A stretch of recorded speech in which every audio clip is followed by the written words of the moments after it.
I'm gonna start the obligatory should you buy one video. I mean, after all, that's kind of the purpose of me sharing my journey and experience with this Vevor Mini Lathe. Again, I was trying to find some decent information out there about these mini lathes before buying one. And there's some websites called, I got notes for this video. There is some websites, Little Machine Shop and minilathe.com. I'll post the links in the description or in the comment section. I'll put them in the description. I'll leave comments for the viewers. But what I'm going to do is go through everything about this lathe, a big overview, the specs on this specific lathe and its model, why I chose this one over others, and just give you my final thoughts and whether my recommendation would be to buy or not. So let's start with an overview. I'm going to try to find a spot to set you because as I talk through this, we'll probably, I'll show you some parts, but I don't want to stand here and hold this camera. So let me get you mounted up here and then we can come back. We're going to do this one a little bit different. I'm going to actually be on camera. Most of my videos will not have me on camera. I'm not going to put this ugly mug on YouTube for every video, or my 22 subscribers will surely decrease. That being said, I don't mind being on video, or at least, I think with some of the projects I intend, it's going to be impractical, so might as well get used to it now. I do have a lot more projects that I want to include, different playlists that are not lathe related, and some of them I'm just going to need a wider angle in order to work on it and actually be able to film it or record it without moving the camera around too much. So this video I'm going to be on camera, at least for a portion of it. And what this video is going to be about is, should you buy a mini lathe? If you're on the fence, if you're wondering, like I was, do you want to get in the hobby? You're really interested in it. You're watching a lot of YouTube videos of these very talented machinists out there, A-Bomb and Mr. Pete, and there's so many, I can't even list them all, but I wanted to get into it. I really enjoy watching all of their videos and their content. I'm learning a lot, and this looks like fun. It's not my trade, my profession, and I need something to get away from that. So that's what this is all about. I don't want to spend a lot of money to get into the hobby.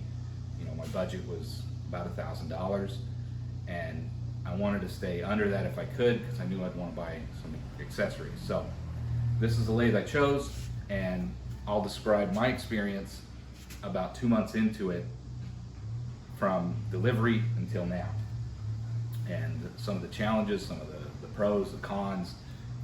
We'll just go through it. So I've got notes for this video because I do want to cover, I want this to be the video that if anybody's going to watch one of these out of the series and they don't want to watch any of the others, maybe this one will be the most helpful. If you're looking to buy a Vevor or any of these Chinese-made lathes, they're probably all made by the same outfit or a few of the different manufacturers, just rebranded with different names. So I'm going to be looking at some notes, so that way I cover everything. But the overview of the Vevor, from what little information I could find on the web, was I didn't have high expectations, but my main concern was, if you look at any of the written reviews on Amazon or some of the websites, they're 50-50. People, oh, they're junk. The control board doesn't work. Nobody responds. The support's not there. I went into this understanding that, yeah, this could be a 50-50 shot. I could get something totally junk out of the box. I was just gonna pack it up, call them, or send it back. One of the reasons I chose Amazon was because I figured if the reseller put up a fight, I could eventually complain enough to Amazon Corporation and say, look, I'm not going to pay $250 to ship this thing back. It's junk. you guys need to sort this out. You know, they're using you, and you need to stand by this. And I think if you push hard enough on Amazon, you can get something, whether it's a credit or something, but they can at least push on that vendor. So that was my main reason for choosing Amazon. The price wasn't any better from Amazon than it was from somewhere else, but I wanted the backing of Amazon in case something didn't go right.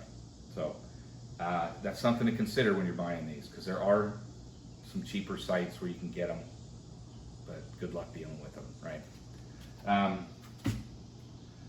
They were, like I said, they were 50-50 on the reviews, but in the end I decided I'm just gonna take a chance, because I really want to get into this, and I don't want to spend $2,000, $3,000, $4,000 on an actual American-made or U.S. brand name, who very well may get them from the same manufacturer, but I would imagine they go through them and make sure that they're set up and ready to go. I don't know. This is my first lathe that I've ever owned.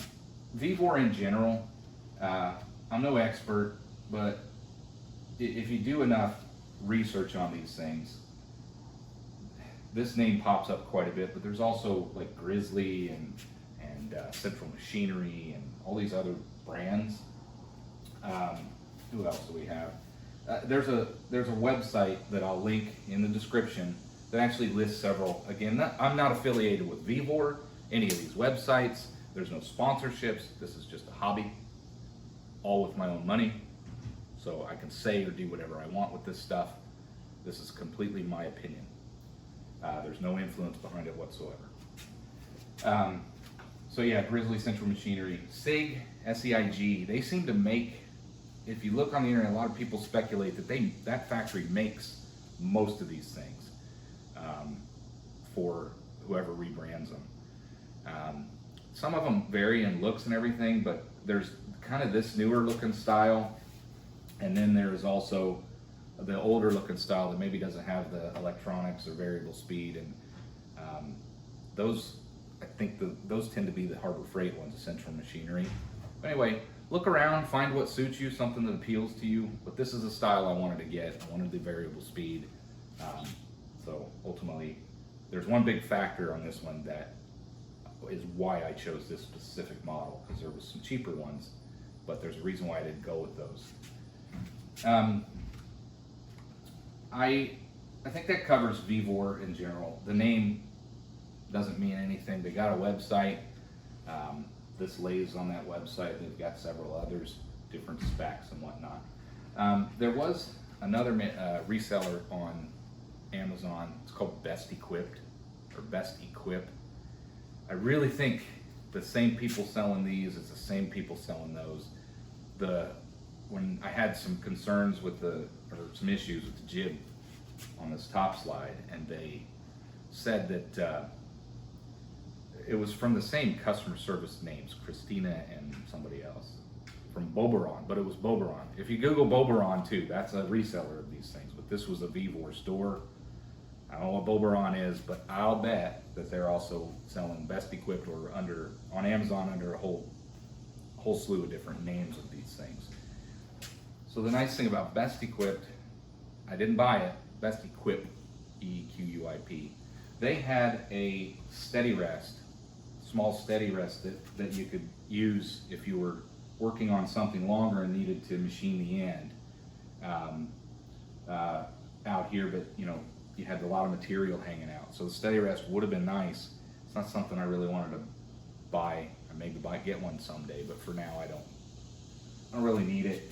I would have liked to have it, but I'll explain why I didn't pick that model. But they did seem to have a little bit better accessories that came with it.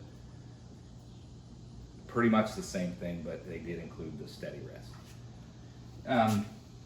So again, I'm going to post the link to the actual VEVOR website. It's got all the specs listed for this model. Don't take it verbatim as far as the photos, and there's a blurb on there about support, 24/7 support. I question that. I emailed them and I would get a response. Now they do respond, but I would only get a response once a day at like 2 a.m., 5 a.m. And then I'd respond and they would respond back 24 hours later. So it's not like they don't respond, but 24/7, that gives you the impression that, hey, I got a problem, I can call them right now. No, you can't.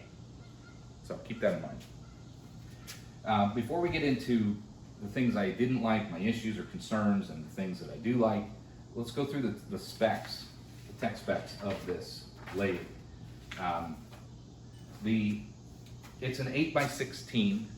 When you start looking for these, you'll find 6-inch, 7-inch, 8-inch lathes, and that's referring to pretty much the overall width of material that you could work with. So if I had a big flat 8-inch disc that I needed to face off or something, with the right setup, I believe I can work with that piece. You are limited on the material that you can use. Obviously, when you start putting in dead centers and live centers and drill chucks, you greatly reduce the length of material that you can work with, but I knew that, that's okay. But this is an 8x16, not an 8x14. So I'll back up. If we go back to the Best Equipped versus VEVOR, the Best Equipped was an 8x14. They may have had an 8x16 as well, but again, the thing I didn't like, the thing I wanted about this is the spindle bore is 1.5 inches. Why is that important? Well, the other ones are about 3/4 of an inch. If you want to work on material 1.5 inches, let's say I got a project where I want to make a hammer face out of brass, this is 1.5 inches, and if I want to slide this in here, it's too long for the chuck. It's going to have to go into the spindle bore. Well, you know, if we talk about a longer piece, you know, a 2-foot piece, I don't want to just hack up my round bar, my stock. I want to make it as efficient as possible. This stuff's expensive. This particular one would be fine, but this is just the example. I could slide that through the spindle bore and it could hang out the back, and I could get quite long pieces of material in there with a small lathe by extending it out the back. If your intentions are only, you know, versus like this is about 3/4. So that's as big a material on the Best Equipped that I would have been able to use if it was a long piece of material. Since I'm just trying to get scrap from friends and family, I wanted to have the ability to run larger stock through the back end of the lathe. That's the primary reason I chose this MX400 over a Best Equipped. It's pretty hot. Sorry if you see me sweating. It's just really humid and hot today. What else? This is tech specs. What else do you get? It's a 5-inch 3-jaw chuck. I'm going to bring you over here to see some of this as I talk about it. 5-inch 3-jaw chuck. Overall, it's 8x16. Working area, like, so you can, in theory, use a 16-inch piece of material, 8 inches round. The motor is a 50 to 2250 variable speed. You can get up to 1250, and then you have to change the belt arrangement, which I think is probably good to show you this belt arrangement. Let me get this side cover off. You're going to see the grease that I put on there. And get that off. Get this one off. Get this off. There we go. Set this down. Okay. So there is the belt. And so I would need to change the belt arrangement. Slide it over in order to get the 2250, just so you know how that works. But that's what the gearing looks like. They are all metal gears. I did grease them up, maybe put a little bit more in there, but you know, just trying to do what it said to do. That wasn't instructions to grease it up. I just didn't want to get it all flung over those belts. So that's the RPMs. One question that comes up, I was questioning because it's not real clear, what's the power like? Is it 220? I mean, it's a small lathe, right? You assume that it's 110, but is it? Maybe it's not.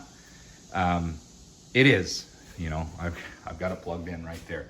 So it's 110, it's 1100 watt motor, according to, I haven't done any tests or anything on that, but according to their specs. It's 1100 watt motor, and it is definitely 110 if you're looking to plug it in. Maybe if you purchase them in the UK, they ship a different style. I don't know, but the one I got off of Amazon was 110.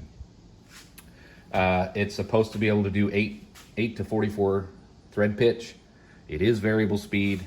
That seems to work fine. It has a tailstock, came with that. It is a Morse taper 2. I don't know about the accuracy. I mean, that's all the way back. You know, I'm sure there's an adjustment. I just haven't got to maybe trying to get that actually on 0. Doesn't really matter, but it is all metric. Keep that in mind. But I figured I would work with dial indicators and measuring tools and not rely on, you know, a lot of this. If you look, sometimes there's a little bit of play. I mean, I don't feel like I can rely on this if it's not tight, and you know, these are things I want to try to improve later, but I just don't even use these. I use my measuring tools and calipers, things like that. 17.7 inch length by the 8-inch jaw.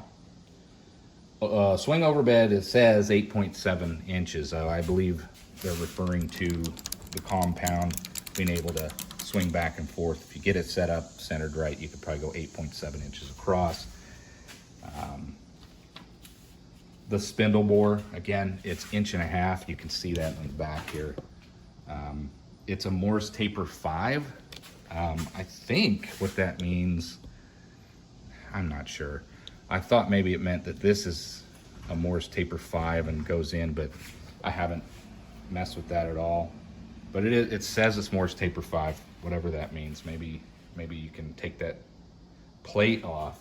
I know this comes off with the screws back here, but maybe this plate comes off and you can slide something else on there with a Morse taper 5. I don't know. The overall dimensions of this beast, the whole dimensions, is 34.6 by 13.2 by 13.5. So probably 13.5, 13.5.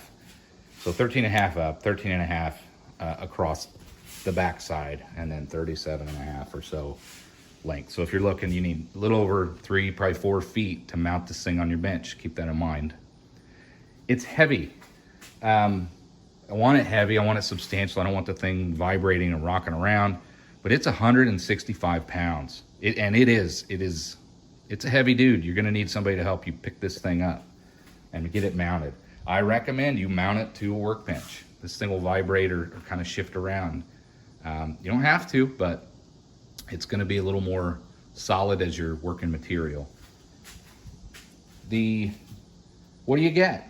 Packaging. You get the lathe. You can see it right there. You get 6 metal gears.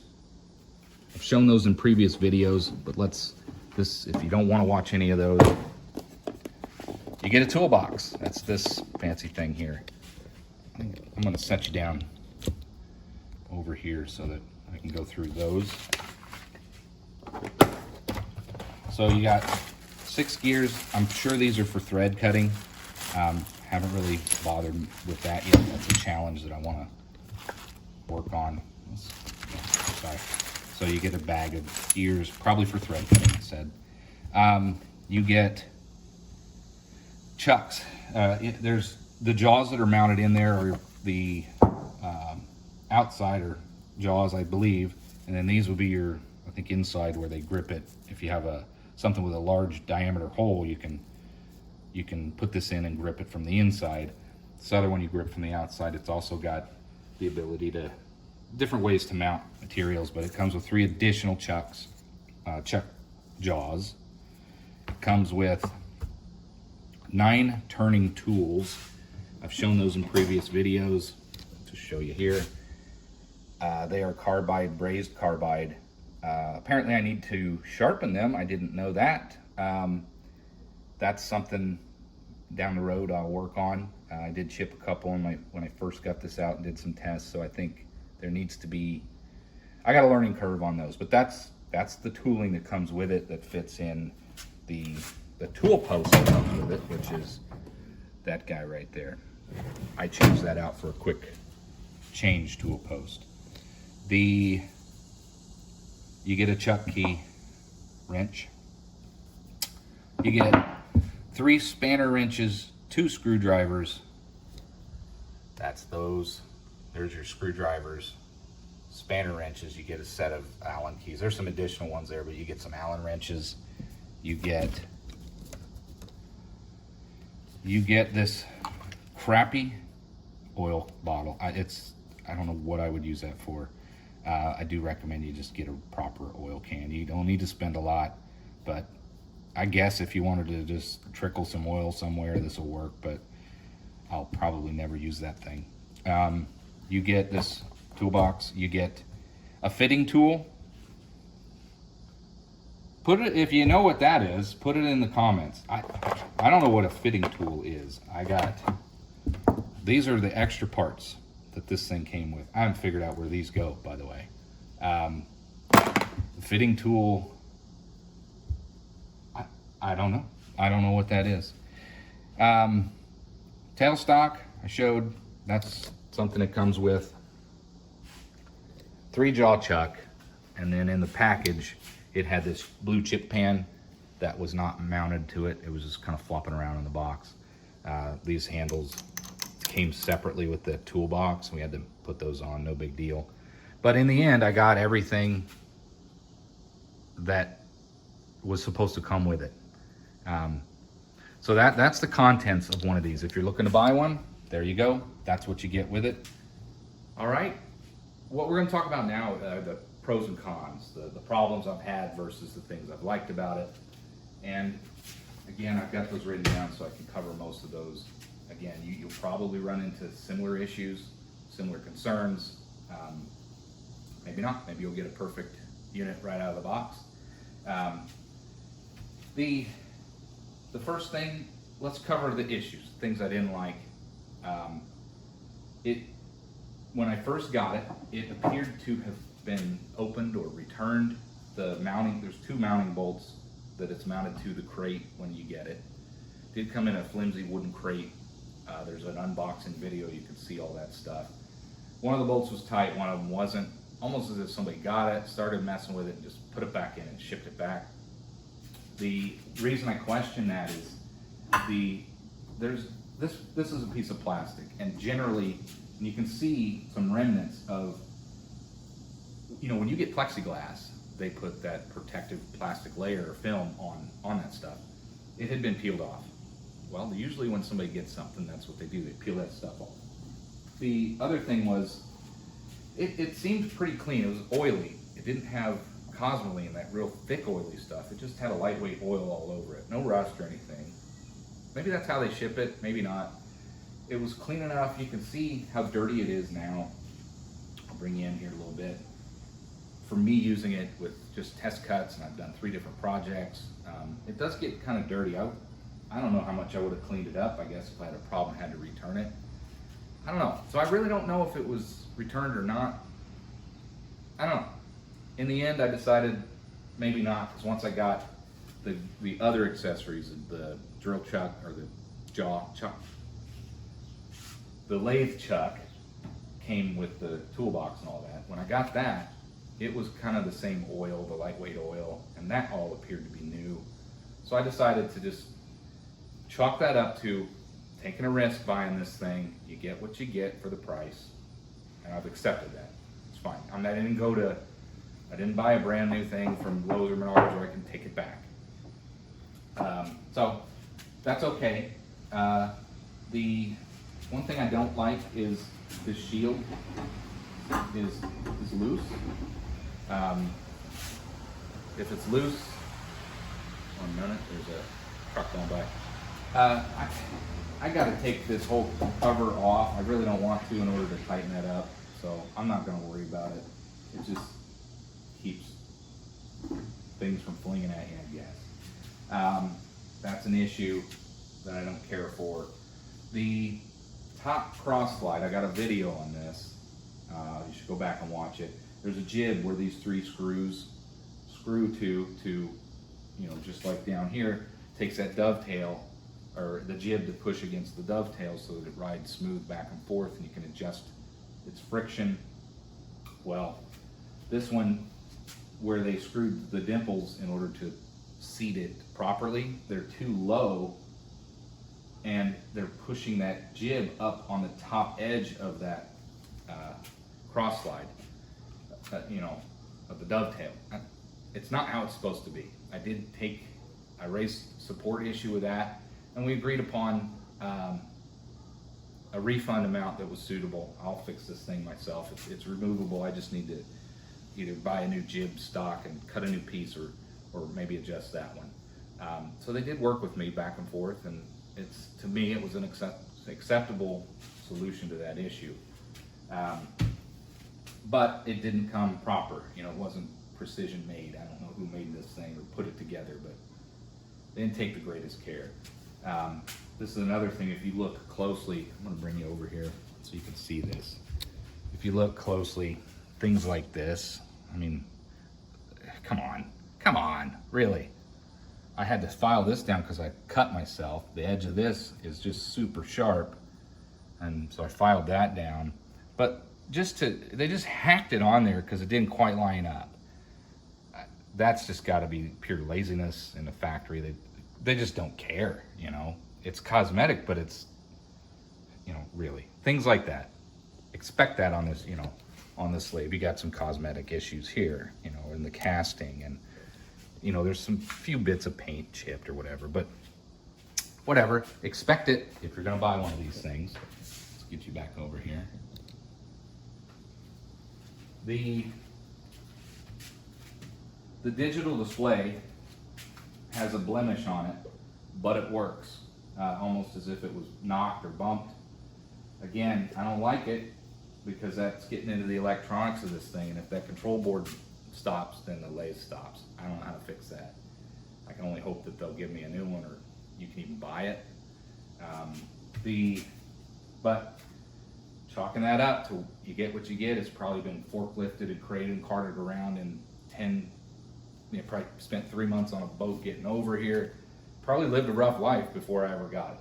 Not that that's okay, but I expected things like that. As long as it works, I'm okay with it, because I'm just going to use it and get it dirty anyway. Let me mark these off here.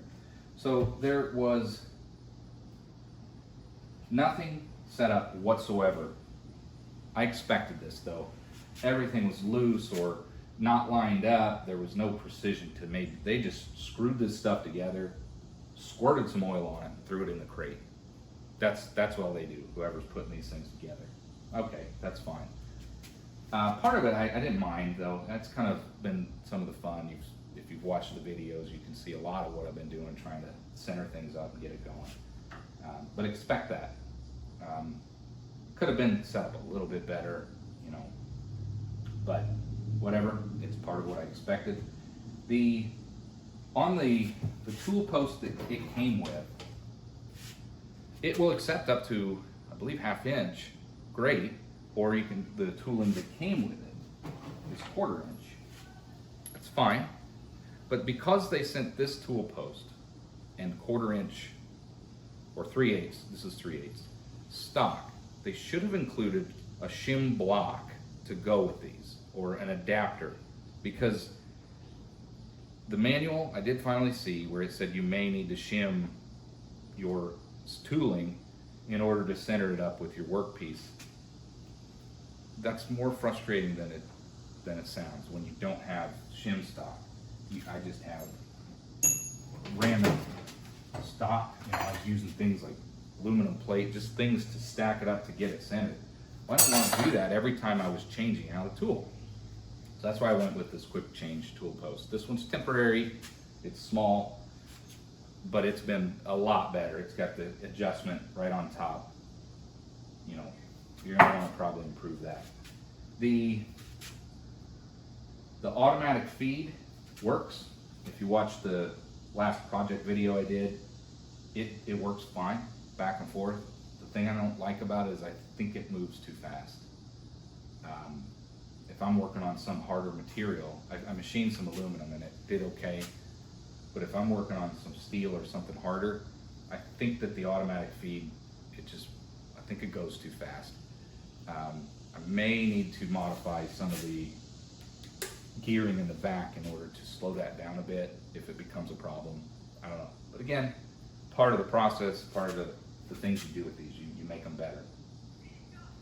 The no steady rest, but I already explained that Best Equipped has one if you go with that brand, but I couldn't find a model from Best Equipped that has the 1.5" spindle bore. The belts, they're nylon or plastic. I showed them to you. Look at them again.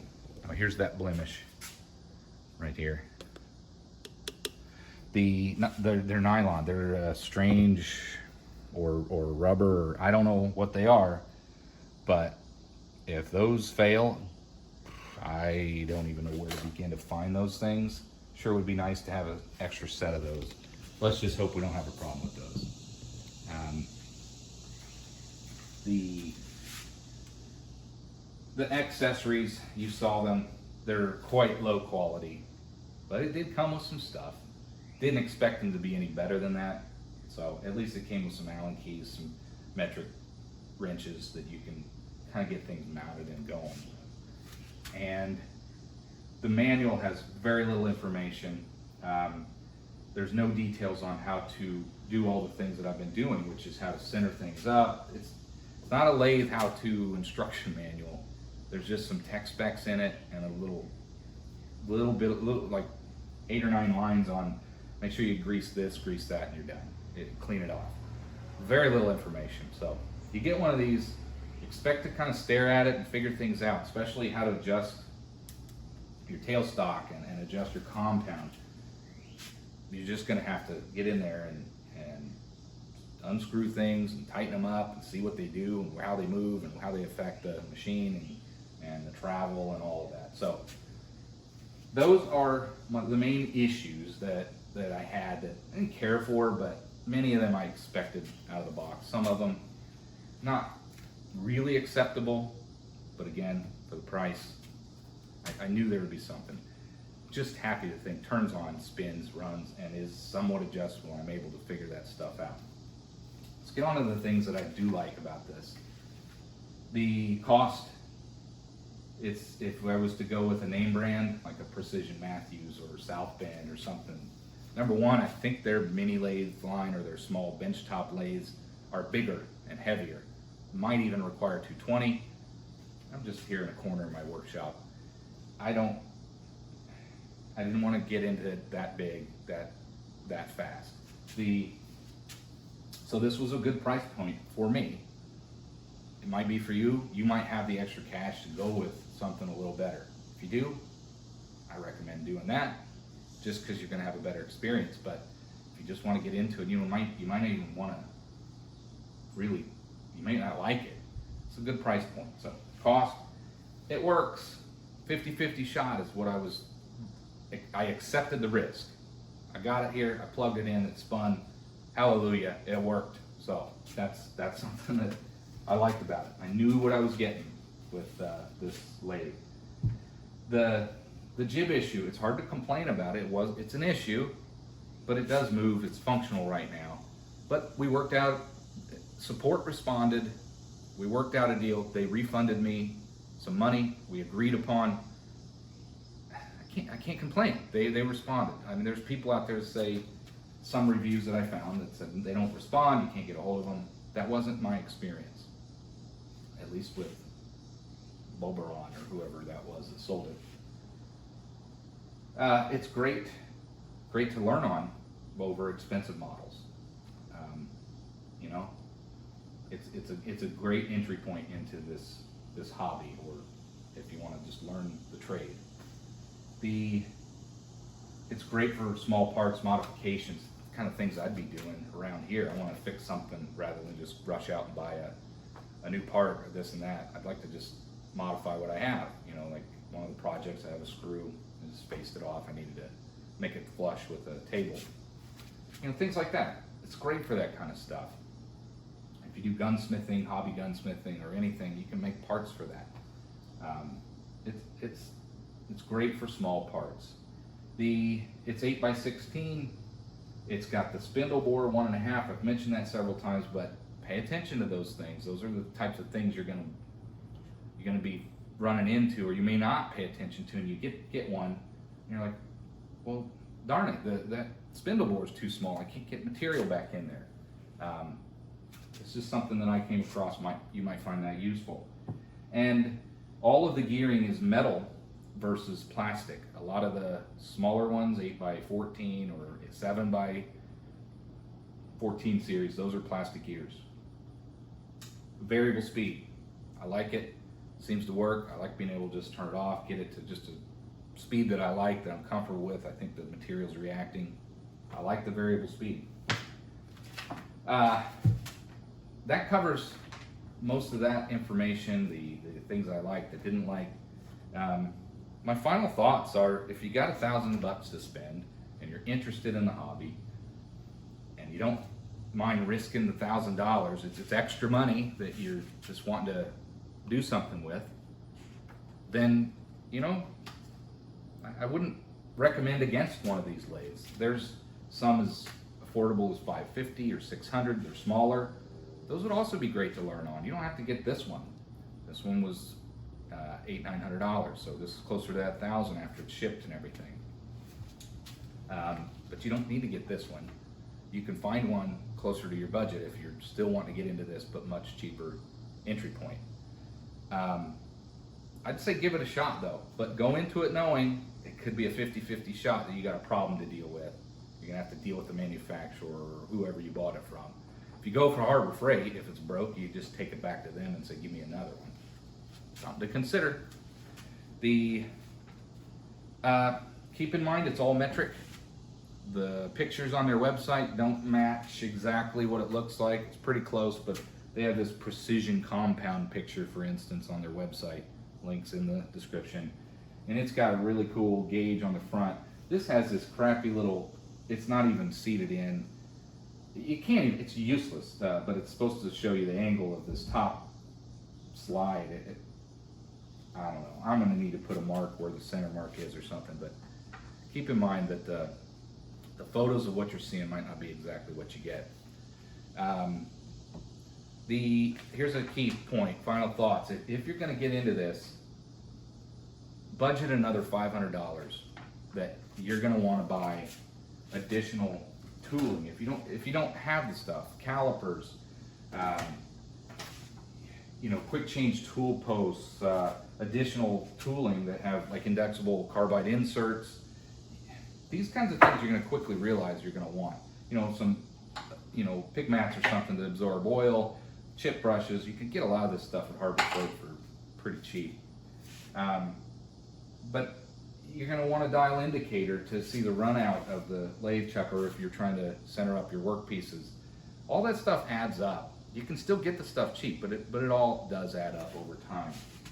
So keep in mind that you are going to want to buy some additional tooling. People say on the web, double what you're going to spend if you're going to get into this. They're not that far off. Just keep that in mind. You can get it and you can spin something right out of the box, but you're going to quickly realize that you're going to want to add on to your tooling and your collection and just things that you can work on. You will need to spend time making it usable, make sure it's lubed up and cleaned up, there's no extra chips and stuff from manufacturing in there. Get all that stuff cleaned up, nothing centered up. That was part of the process for me though, that I found joy in. I enjoyed it, but keep that in mind. So that's kind of my overview of this 2 months in. I'll probably do a follow-up in a year. Hopefully things still working and I'm still working on it and learning and getting better. But for now, 2 months in, should you buy? That's the question. So should you buy this machine or a mini lathe in general? If money's no object and you don't mind taking a chance, go with a US brand. I'm sorry, if money's no object, go with a US brand. Go with a trusted name, South Bend, Precision Matthews, or somebody. And you got the workshop space and you want to get into it, you actually want some quality equipment, don't go with one of these. But if money is a factor, but you still want to get into this, give it a shot. my experience has been as good or better than I expected, and I'm having fun doing it. So based off of my experience, would I do this again? I would buy another one and go through this again for sure. I don't regret the purchase. Again, it was a little nerve-wracking when I first ordered it because you just don't know what you're getting. Again, I hope these videos are really in depth and showing you what do you get with one of these, because it's not a cheap hobby to get into. I don't want to just spend $1,000 and throw it away, but I was willing to do it, and so far so good. It's working out. I sure would have loved to have a better quality lathe, but if I get into this and I'm really enjoying it, maybe someday down the road, but this is fine for now. But all I can say is I would, based off of my experience, I would recommend purchasing one of these. Should you buy? Yeah, as long as you don't mind taking a risk on the money and you fully accept what you're getting out of the box and that you may have to reach out to support for some items. I'm going to conclude the video here. If you have any questions, put it in the comments and I'll answer. I'm sure I didn't cover everything you might be curious about. Put it down in there and I'll answer what I can. This is all just about trying to give you some information if you're wanting to get into this. This is stuff I couldn't find on the web, so there you go. Thanks for watching, and I hope to see you on the next video.